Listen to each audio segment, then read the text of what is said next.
Most people assume that when someone dies, the grief comes first. And for most families, it does. But there is a specific kind of family.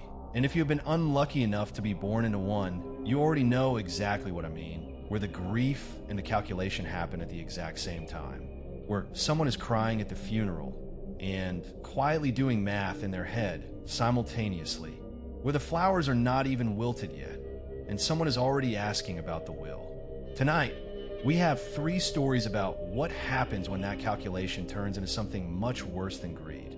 When it turns into something that cannot be undone. These are real cases. Names have been changed. One of the people involved has chosen to remain completely anonymous, and I'm going to respect that. But the events are real, and the details are exactly as ugly as you would expect them to be. Raymond Calloway was 68 years old when he got sick. He had built his money quietly, over 40 years. A modest house that became 2 houses. 2 houses that became a small portfolio of rental properties in a mid-sized city in Ohio. By the time his health started declining, he was worth somewhere just north of $1.2 million. Not generational wealth by any stretch, but enough. More than enough to change the trajectory of a life, or 2. He had 3 children, a son named Douglas, who was 44 and had always been the responsible one. A daughter named Patricia, who was 41 and had been estranged from the family for almost a decade before Raymond got sick. And a younger son named Carl, who was 37 and had lived with Raymond for the last 6 years, helping care for him as his health declined. The will, as Raymond had explained it to all 3 of them separately over the years, was to be divided equally, 1/3 each. Simple, clean, no surprises. That is what he told them. Raymond's decline started with fatigue. Then came the nausea. Then a persistent weakness in his hands that made it difficult to do the small things he had always done for himself. His doctor attributed it to a combination of age-related issues and a kidney function problem that had been developing slowly for years. Nothing about the presentation screamed emergency. Nothing about it screamed anything other than an old man's body doing what old bodies eventually do. Carl was with him every day.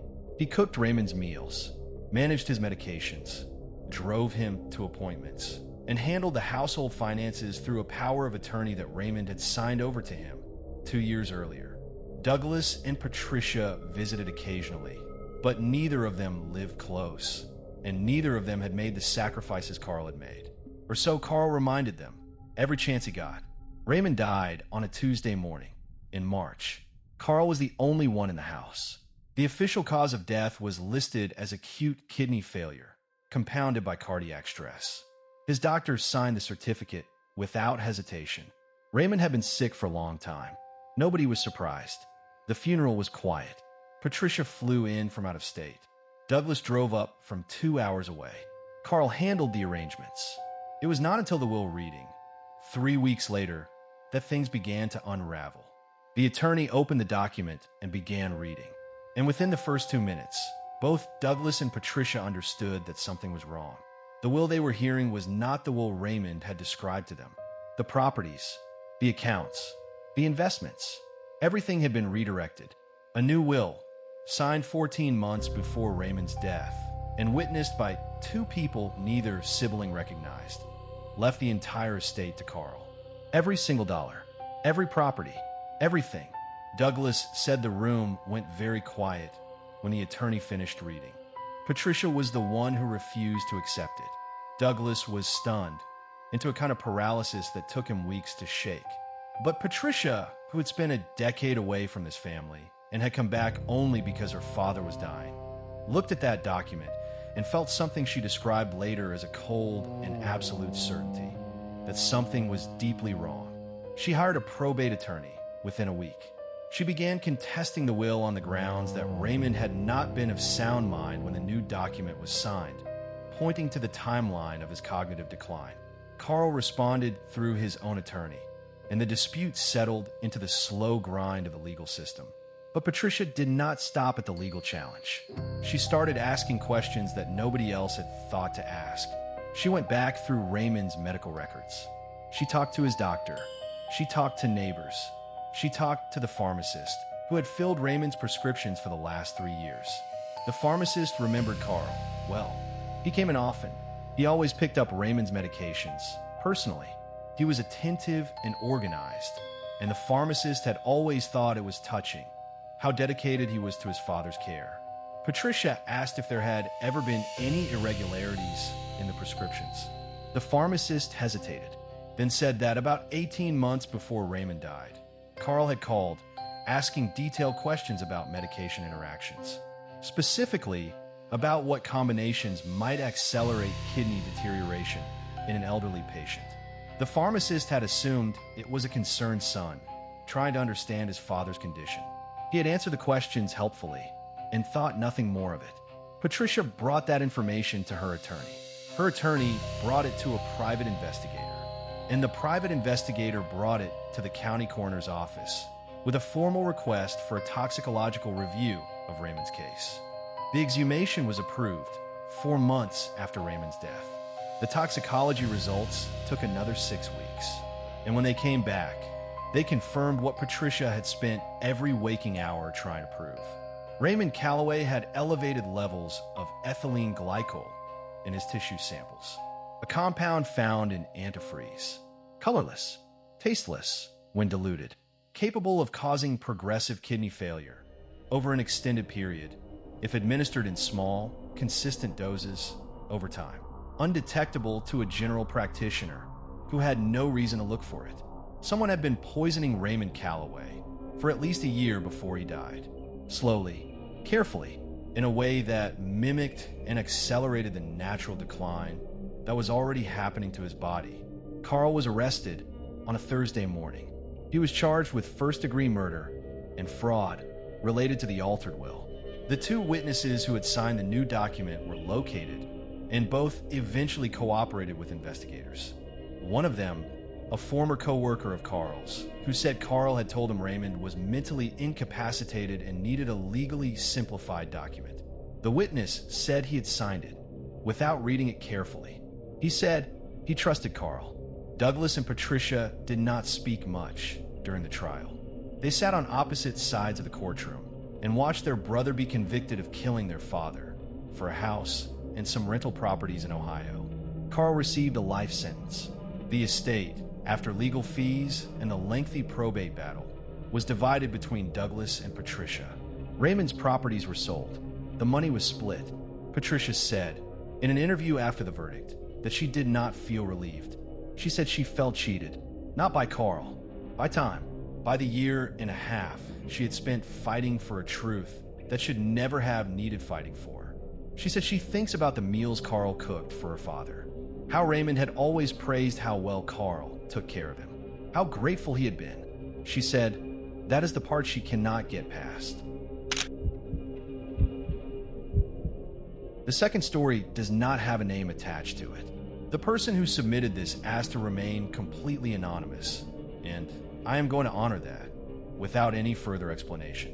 What I can tell you is that this happened in the South, that it involved a family property that had been in the same family for 3 generations, and that what started as a legal dispute ended with someone standing in a burning field, watching everything they had ever known turn to ash. Their grandfather had owned the land since the 1960s. 40 acres of rural property, with a farmhouse that the family had lived in, worked around, and gathered at for holidays and funerals and everything in between for 60 years. It was not worth a fortune in dollar terms. Appraisals put it somewhere between $300,000 and $400,000, depending on the year. But its value to the family was something that could not be calculated. It was the place where everyone in that family came from. When the grandfather died, he left no formal will. In some states, that would trigger a relatively clean process. In this state, with this property, with this particular family, it triggered something that the person telling this story describes simply as the worst years of my life. There were 5 surviving children. Each had a legal claim to a share of the land under intestate succession law. Most of them wanted to sell the property and divide the proceeds. 2 of them, including the person telling this story, wanted to keep it in the family and buy out the others over time. The negotiations lasted almost 2 years. They were ugly in a way that only family negotiations can be. Old grievances surfaced, accusations about who had contributed more to the grandfather's care, who had borrowed money and never repaid it, who had been the favorite, and therefore probably influenced the old man's verbal wishes about the property in their own favor. Every family meeting ended worse than it started. And then there was Marcus. Marcus was the second oldest of the 5 siblings. He was also the one who wanted to sell, most aggressively. He had debts, significant ones, that the rest of the family only learned about gradually as the dispute dragged on. He needed his share of the property liquidated, and he needed it sooner than the legal process was moving. The person telling this story says they noticed things changing with Marcus around the 14-month mark of the dispute. He became less communicative. He stopped showing up to the mediation sessions that the family had agreed to attend. When he did show up, he was different, quieter. The anger that had been so visible in the early months seemed to have gone somewhere else, somewhere internal, and somehow that was more unsettling than the anger had been. In the 16th month of the dispute, the farmhouse burned down. It happened on a Wednesday night in late summer. The fire started in the back of the structure, near the old kitchen, and moved fast. By the time the volunteer fire department arrived from the nearest town, the farmhouse was already gone. The barn survived, the land survived, but the house that 3 generations of that family had been born in and lived in and come home to was reduced to a foundation, an ash. The fire marshal's investigation took 3 weeks. The conclusion was arson. Accelerant had been used in multiple locations inside the structure. It was not accidental. Someone had set that fire deliberately. The anonymous person telling the story says they knew immediately. They say they knew before the fire marshal finished his report. They say the quietness that had come over Marcus in the months before the fire suddenly made a terrible kind of sense. Marcus was investigated. He had no verifiable alibi for the night of the fire. His financial records showed 2 cash withdrawals in the weeks prior that he could not adequately explain. A witness placed a vehicle matching his description on the rural road adjacent to the property late on the night in question. But the case never went to trial. The evidence, while compelling to the family, was circumstantial enough that the district attorney declined to prosecute. Marcus was never charged. He denied everything. He still denies everything. The destruction of the farmhouse fundamentally changed the nature of the property dispute. Without the structure, the land was worth considerably less. The 2 siblings who had wanted to preserve the property and buy out the others could no longer afford to do so on realistic terms.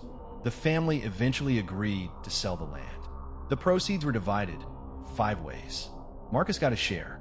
The anonymous person who told me this story said they have not spoken to Marcus since the fire. Not one word. They said they attended the land closing because they had to, and they sat across the table from him for 45 minutes while documents were signed and money was transferred. And they did not look at him once. They said the thing that haunts them most is not the fire itself, is the fact that it worked. That whatever Marcus decided, in whatever dark moment he made that decision, it worked exactly the way he needed it to work. And he has never faced any consequence for it. They said they drive past the property sometimes. There is nothing there now, just an empty field and a concrete foundation slowly being reclaimed by grass and weeds and time. They said it does not look like their family anymore. It does not look like anything. The last story starts with a woman named Dolores in a house on a quiet street in suburban New Jersey. Dolores was 74 years old, a widow, and in the early stages of dementia when a woman named Renata came into her life as a private caregiver. Renata was 38, had a background in home health aid work, and came with references. And within 6 months of beginning work for Dolores, Renata had become the most consistent presence in the older woman's daily life. Dolores had 2 adult children, a son named Victor, who lived about 40 minutes away and visited on weekends when he could, and a daughter named Sylvia, who lived 3 states away and was in consistent phone contact, but was not physically present in any regular way. Neither of them had any significant concerns about Renata in the beginning. She was attentive. She was organized. Dolores seemed comfortable with her. That was enough. What Victor and Sylvia did not fully appreciate until later was how completely Renata had restructured their mother's world. Gradually and methodically, Dolores became dependent on Renata for nearly every aspect of daily life. Her medications, her meals, her appointments, her phone calls, her mail. Over about 18 months, Renata became the filter through which everything in Dolores' life passed. Victor noticed the visits getting harder. His mother seemed confused during some of his weekend stops in ways that fluctuated strangely. Some days, she was lucid and warm. Other days, she barely seemed to track where she was or who he was. He attributed it to the natural progression of her dementia. Her doctor, who Renata now accompanied her to see, said the same thing. The call came on a Sunday afternoon, a different kind of call than Victor had been bracing himself for. Not that his mother had passed, but that she had signed documents. Dolores, accompanied by Renata and a notary that Renata had arranged, had signed a new power of attorney, assigning Renata full financial and medical decision-making authority. She had also signed an amended beneficiary designation on her life insurance policy and a transfer on death deed for her home. Everything went to Renata. Victor called Sylvia within the hour. Sylvia called an elder law attorney within the day. What followed was a legal battle that lasted 19 months and exposed details about Dolores' care that made Victor physically ill when he heard them. The medication records are the first thing the attorney examined. Dolores had been prescribed a standard regimen for her dementia and related conditions, but the dosages she was actually receiving, reconstructed through pharmacy records and corroborated by a geriatric specialist brought in as an expert, were inconsistent with what had been prescribed. On certain days, particularly in the period leading up to the document signings, there were indicators suggesting she had received sedative-level doses of medication that would have significantly impaired her cognitive function and her ability to understand what she was signing. Renata had been managing those medications personally, every day, with no oversight. The notary who had witnessed the signatures was interviewed. She said Dolores had seemed confused, but that Renata had assured her this was normal for someone with dementia, and that Dolores had good moments and bad moments. The notary said she had taken Renata's word for it. She said she wished she had not. The elder abuse case against Renata moved through the courts, slowly, the way these cases always do. The legal standard for proving undue influence and financial exploitation in cases involving dementia patients is genuinely difficult to meet because so much depends on reconstructing the mental state of someone who can no longer speak for themselves with clarity. But Renata made a mistake. In the months after Dolores signed the documents, Renata had begun liquidating assets: a brokerage account, a certificate of deposit, a savings account that Dolores had maintained for decades and never touched. The money moved through accounts in ways that an experienced forensic accountant described in court as a deliberate and methodical process of extraction designed to make the funds difficult to trace and recover. Renata had also begun telling people in Dolores' life, neighbors and distant relatives and her doctor, that Dolores' children had abandoned her, that Victor and Sylvia had not visited in over a year, that Dolores had spoken often about how alone she felt without Renata. Victor had phone records showing he had called his mother 3 times a week for the entirety of Renata's employment. He had GPS data from his vehicle showing his weekend visits.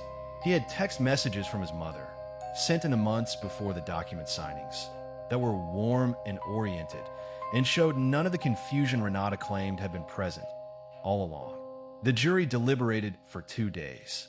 Renata was convicted of elder financial abuse, fraud, and 2 counts related to the improper administration of medication. She was sentenced to 11 years. Dolores died 8 months after the trial concluded in a memory care facility that Victor and Sylvia had moved her to once Renata was removed from her life. Victor said his mother had good days near the end, that she knew who he was, that she held his hand. He said that mattered more than any of the rest of it. He said he needed it too. 3 families, a son who poisoned his father, slowly, over a year, because a third of an estate was not enough. A brother who burned down 60 years of family history because he needed cash and could not wait for the legal system to give it to him. A caregiver who spent 18 months methodically dismantling an old woman's life and isolating her from everyone who loved her because a house in New Jersey was worth more to her than a human being's dignity. What I keep coming back to with all 3 of these stories is how long they took. None of this happened in a moment of rage. None of it was impulsive. Carl poisoned his father for over a year. Marcus spent 14 months getting quieter and quieter before he struck a match. Renata spent a year and a half building a cage around Dolores, one small restriction at a time. That is the thing that makes these stories different from a lot of what I cover. The patience involved, the calculation, the ability to sit across from someone you are in the process of destroying and act normal, to cook meals, to make phone calls, to show up to mediation, to change medications every single day. That kind of coldness does not come from nowhere. It lives in people for a long time before it finds an outlet. And the people who end up on the receiving end of it are almost always the ones who had no reason to look for it. Because it was family. Because it was supposed to be safe. That is all for tonight. If you have a story, drop in the comments. Subscribe if you want to be here for the next one. Take care of yourselves. And maybe call someone you love tonight.